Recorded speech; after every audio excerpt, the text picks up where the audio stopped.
নমস্কার বন্ধুরা, অ্যাস্ট্রোসেজে আপনাদের সবাইকে স্বাগত জানাই একটি নতুন ভিডিওর সাথে। আপনারা তো অলরেডি থাম্বনেলে দেখেই নিয়েছেন আজকের আলোচনার বিষয়বস্তু। মীন রাশির জন্ম থেকে মৃত্যু পর্যন্ত যাত্রা। হ্যাঁ, ঠিকই শুনছেন, সব কিছু বলবো আপনাদের আজকে। আপনার জন্ম থেকে শুরু করে আপনার শেষ সময় পর্যন্ত কেমন থাকে, আপনার স্বভাব, আপনার জীবনে কি কি পরিবর্তন আসে, সবই বিস্তারিতভাবে গভীরভাবে আপনাদেরকে বুঝিয়ে বলবো। আমি আপনাদের বলতে চাই, আপনি যেখানে আছেন একটু সতর্ক হন এবং নিজের চেয়ারের সিট বেল্টটা বেঁধে নিন, কারণ আজ আমি এমন সত্য আপনার সামনে নিয়ে আসতে চলেছি যা হয়তো আপনাকে নাড়া দিতে পারে।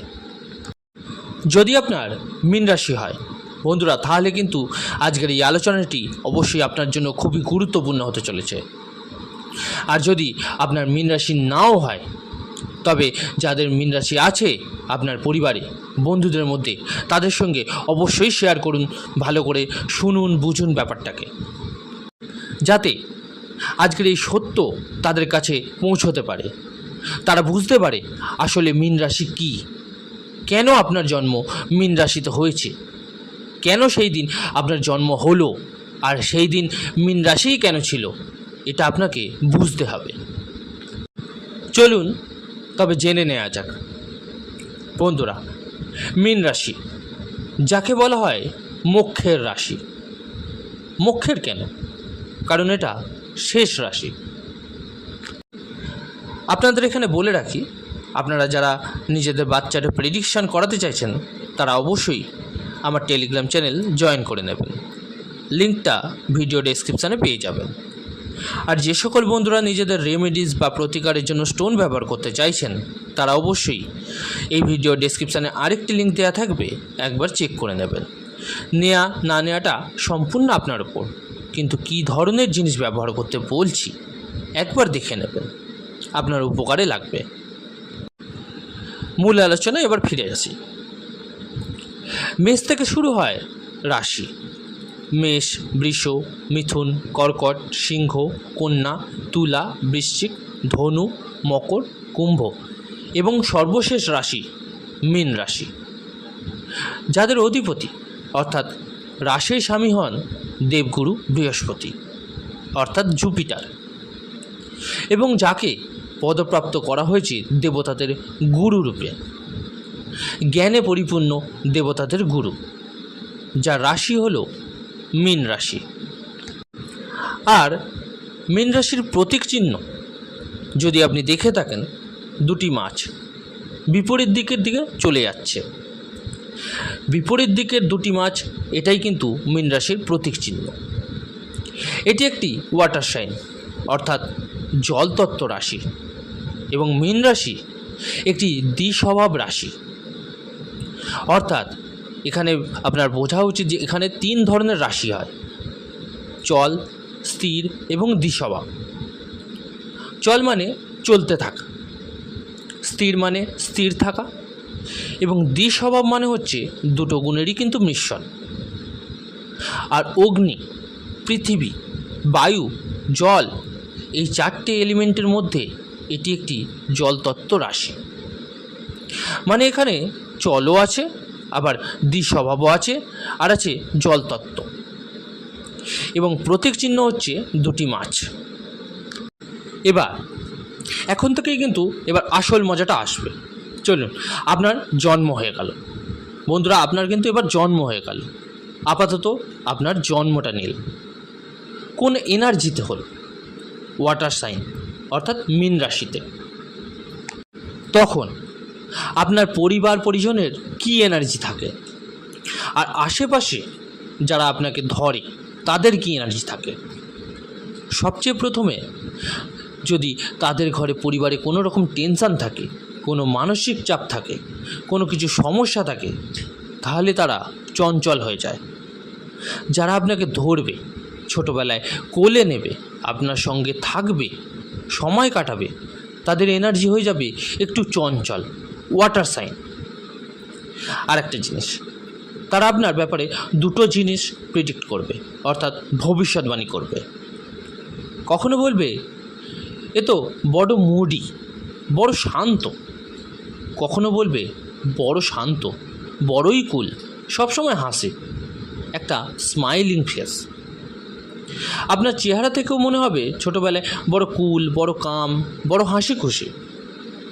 কিন্তু হঠাৎ কারণ দুটি মাছ বিপরীত দিকে চলে, বোঝাই যাবে না।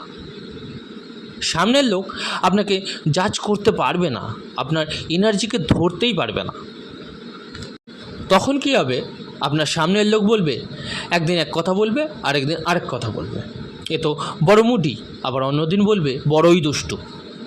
কিন্তু যেই আপনাকে ধরবে ছোটোবেলায়, এটা খেয়াল রাখবেন, তাদের ভিতরের যে কোনো টেনশান, ঘরের কোনো চিন্তা, কাপড় কাচার কাজ, বাইরের কোথায় যাওয়ার কাজ সব ভুলে যাবে আপনাকে ধরার পর। তাদের মুড বদলে যাবে। এই হচ্ছে মীন রাশির এনার্জি।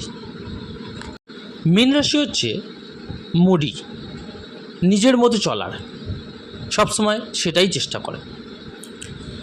একরকম হয় না, খুব অ্যাগ্রেসিভ, খুব শর্ট টেম্পার্ড, ছোটোখাটো কথা শুনে ভেঙে চুরে দেওয়া, না জিনিস এটা সেটা নয়, এরকমভাবে। এটা ফায়ার সাইন নয়, এটা ওয়াটার সাইন। কিন্তু এদের মন কোনো জিনিস বলবে, হ্যাঁ মা আমি এটা করছি, করে নেব, কিন্তু ভুলে যাবে কি বলেছিল। পরে জিজ্ঞেস করবে আমি কিছু বলেছিলাম কি। এরা কিন্তু নিজেরাই ভুলে যায়, মানে বলার পর বিষয়টাকে হালকাভাবে নেয়, সিরিয়াসলি নেয়ই না। বলে ঠিক আছে একটা কাজ করে নেব, দেখা যাবে, কাল করে নেব, কিন্তু ভুলে যাবে, কারণ দুটি মাছ বিপরীত দিকে যাচ্ছে। একবার সার্চ করে দেখুন ইন্টারনেটে মীন রাশির প্রতীক চিহ্ন কী।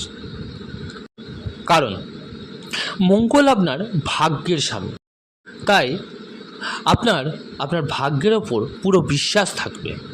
আপনি খুব অ্যাম্বিশিয়াস হন, আপনি খুব নিজের ওপর ভরসা রাখার মানুষ হন, নিজের ওপর বিশ্বাস রাখার মানুষ আপনি।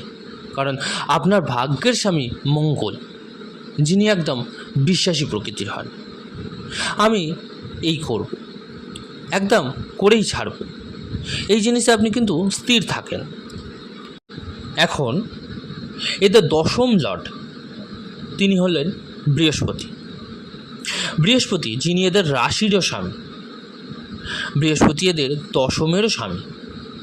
এরা যে কোনো কাজ করবেন নিজের কাজ মনে করেই করবেন, তাই এদের ওপর ভরসা রাখুন। এরা যে কোনো কাজ নিজেদের কাজ হিসেবে মনে করেন এবং সেটাকে কমপ্লিটও করেন। এদের মধ্যে একটা স্বভাব থাকে, এরা কর্পোরেট সেক্টর হোক, সরকারি ক্ষেত্র হোক, বা যেখানেই থাকুন না কেন, কোনো কাজকে অন্যের কাজ বলে মনে করেন না। এরা ভাবে আমি যেখানে আছি আমার এমন এনার্জি থাকা উচিত যে আমি এই কাজটাকে নিজের কাজ মনে করে করব। নিজের কর্তৃত্ব নিয়ে কাজ করেন আর খুব ভালো কাজ করেন। আর এরা কিন্তু আরও ভালো কাজ করতে পারেন। তবে শুরুতে ছোটোবেলায় এদের একটা স্বভাব থাকে কাজ ফেলে রাখা, কিন্তু পরে ধীরে ধীরে স্থির হয়ে যান। হ্যাঁ না, তবুও এদের মুড সুইং হয়, আলস্য থাকে, কিন্তু যখন কাজ করতে বসে যায় তখন খুব ভালো কাজ করেন। এরা সৎ হন এবং ম্যানেজমেন্ট, জ্ঞান দেওয়া, জ্ঞানের মাধ্যমে অন্যকে বোঝানো, অন্যকে জ্ঞান দিয়ে পরিপূর্ণ করে তোলা, তাদের মধ্যে ম্যাচুরিটি আনা, এগুলো এদের স্বভাবের মধ্যে দেখা যায়। এরা জ্ঞানভিত্তিক কথা বলে। এদের বয়স হোক 10 হোক, 20 হোক, 30 হোক, 40 হোক, এরা নিজেদের থেকে 20 বছরের বেশি বয়সের মতো কথা বলবে, এমন ধরনেরই মানুষ হয় এরা। আর মীন রাশি যাদের হয় তাদের কী কী জিনিসে ইন্টারেস্ট থাকে, যেমন documentation, banking sector, management, counselling, communication, counselling সম্পর্কিত যে কোনো কিছু, সেটা কাউকে পড়ানো হোক, টিচিং হোক, প্রফেসর হোক, লেকচারার হোক, অর্থাৎ কথা বলার সঙ্গে সম্পর্কিত যে কোনো কাজ, মার্কেটিং, HR, ডকুমেন্ট তৈরি করার কাজ, ডকুমেন্টেশন, এইসব কাজ এদের জন্য কিন্তু একদম পারফেক্ট হয়। এদের দশম লর্ড বৃহস্পতি। তাদের যদি পরে কথা বলি, যখন বয়স ধরে দেখুন 45-50, তখন শনি এদের দ্বাদশ স্বামী। দেখুন তখন কিন্তু এরা পরিশ্রম করতে বেশি পছন্দ করবেন না, তখন একটু নিভৃত মানে আলস্যভাবে এসে যাবে, শান্ত হয়ে যান, তখন একটু নিজেকে অনুভব করার দিকে ঝুঁকে পড়েন এরা তখন আধ্যাত্মিকতার দিকে চলে যান, খুব প্র্যাকটিক্যালভাবে স্পিরিচুয়াল হয়ে ওঠেন, ধর্মীয় যাত্রায় যেতে পছন্দ করেন, নিজেদের পরিবারকে খুশি দেখে তৃপ্তি পান। তবে এরপর এদের পায়ে ব্যথা, জয়েন্ট পেন, কাঁধে ব্যথা, চোখের সমস্যা, চুল পড়ে যাওয়া, এসব বিষয় কিন্তু বিশেষভাবে যত্ন নেওয়া উচিত। পরে এসব বিষয় কিন্তু দেখা যায় এদের হতে, কিন্তু এরা খুবই আধ্যাত্মিক এবং খুবই সামাজিক প্রকৃতির মানুষ হিসাবে দেখা যায়। তো বন্ধুরা, এই ছিল আজকের মীন রাশি সম্পর্কে সব কিছু। কেমন লাগলো জানাতে কিন্তু ভুলবেন না কমেন্ট করে, আর ভালো লাগলে অবশ্যই কিন্তু লাইক ও শেয়ার করতে ভুলবেন না। আর যে সকল বন্ধুরা নতুন শুনছেন তারা অবশ্যই চ্যানেলটিকে সাবস্ক্রাইব করে দেবেন। ধন্যবাদ।